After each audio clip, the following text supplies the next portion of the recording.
Boom, live, Gardner here. Hey everyone, as promised, here we are on this Wednesday talking about music, talking about the book soundtrack and lip sync and everything in between. So you first may be asking yourself, book soundtrack, well, how the hell does that work? so uh, so allow me to share some insight into the book. So this segment that you will be seeing over the coming weeks is book soundtrack. The book itself, right? It is a story of reconnection. It is a story of innocence, innocence lost, innocence wanted, innocence found. It's the journey back to the inner child and really exemplifies the principle in life that truly, if we don't walk hand in hand with our inner child, we are not living. Boom. That's it. And how do we get to the inner child? Well, one big thing for myself, for James Gardner, is music. This book is all about a bridge back to innocence. And it's funny. And this morning when I was thinking of this live coming up, we hear the term rainbow bridge a lot in spirituality and so forth. And truly, this bridge of reconnection is a rainbow, the book itself, meaning that there's a lot of different hues that make up this bridge back to the child within. Music is one of those.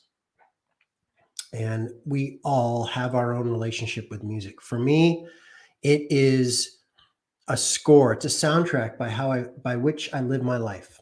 I show up every day in a movie. Some days can be comedy, some days can be a drama, some days can be a disaster flick. It just depends on the day. The non-negotiable is it's always a movie. The book itself, though, the words, the besides the music, which I'll get into in a moment, the soundtrack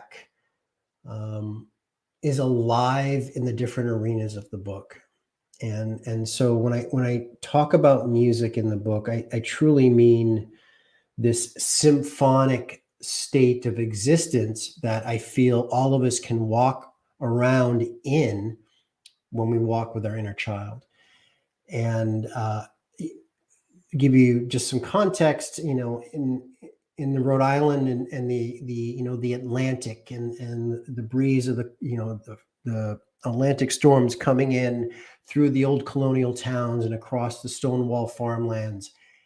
That's symphonic. That's music, right? The New York City arena, the gritty, the street hustle, the grime, the cavalcade of horns and police sirens and people fighting in the buildings next to you, and that's music, right? Pomp and circumstance of LA and this kind of flashbulb style Hollywood world. That's a certain style of music. And of course, here in the Pacific Northwest, in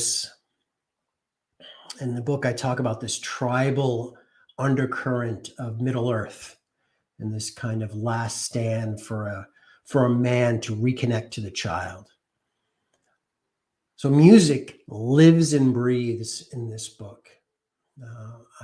I have the intention of the words that I put down on the page. And for some of you following me, you know what I mean when I'm saying this, that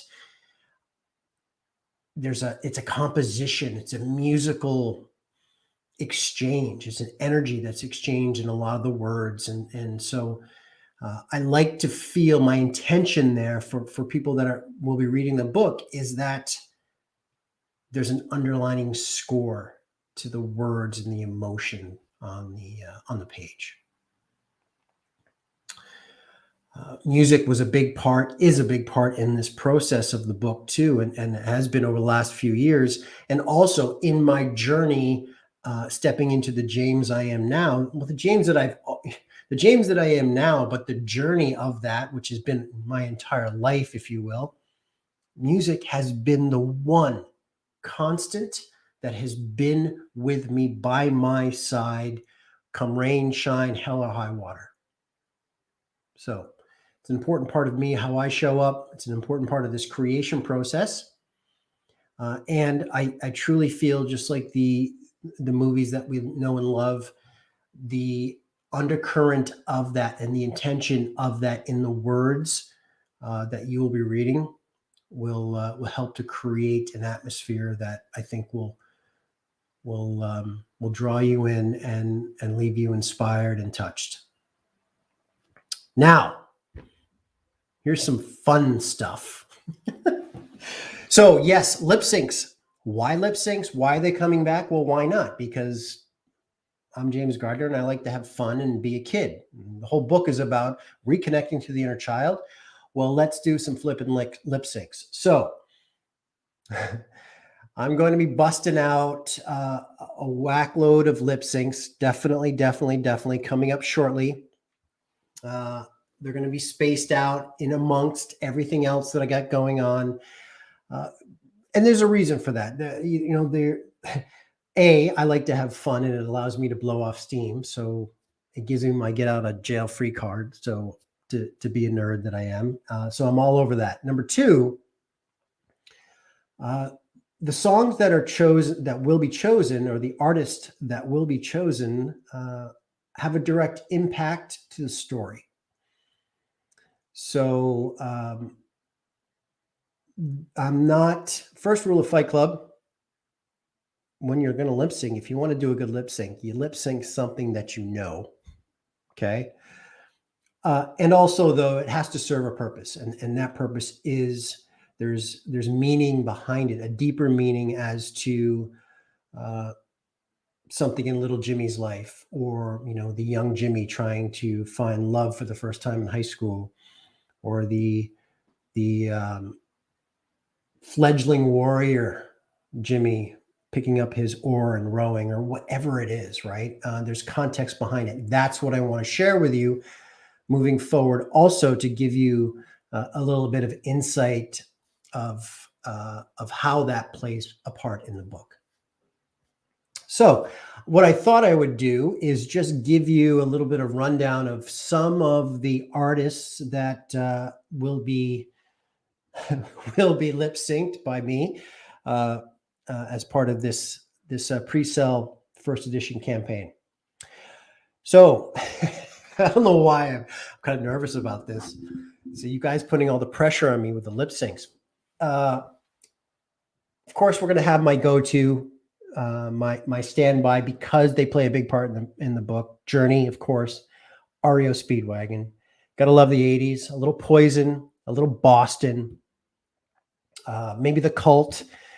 REO Speedwagon. Led Zeppelin. Got a song. Led Zeppelin plays a big part in the book. Triumph, my first band that I got into with my mates. Triumph, Canadians, rock and roll machine. And then we're gonna slow it down too. We're gonna smooth it down with a little Lionel Richie. Fucking love Lionel Richie. Gotta have me some Lionel Richie on the lip syncs. So not all these lip syncs are going to be rock in the air guitar, but Lionel Richie. Who else? Gordon Lightfoot for sure. What else we got? I'm looking at my cheat sheet here. Christopher Cross. Sailing, Christopher Cross. Come on, it's classic. Might even do some Kenny Rogers. Coward of the County, Gambler. Haven't quite picked the song yet. Lady. You're my lady. Can't sing, but there you go.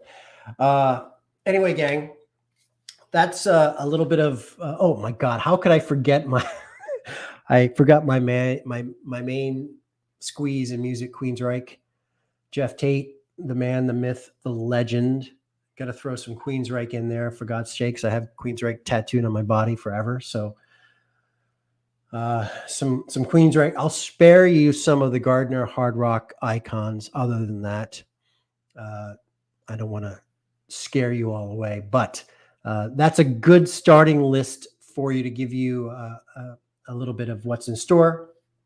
And again, the way we'll roll this out is I'll announce the lip syncs. The lip syncs will get posted, and then I will do a Facebook Live at some point after the lip sync, breaking down the lip sync and again relating some context. Okay, so that's what I wanted to do today on this Facebook Live, was just share some overarching thoughts of what you can experience over the next 5 weeks with the book soundtrack, how that relates to me as a human being, how music relates to All in Love, All in with Love, Jesus, All in with Love, and how its intention to come off the page as part of your experience is how I show up. And for all of us out there, I truly believe music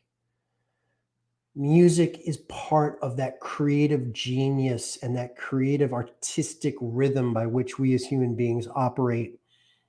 And it is a doorway straight into the heart of your inner child.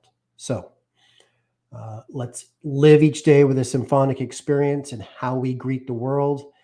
And remember, music doesn't have to be in a pair of headphones.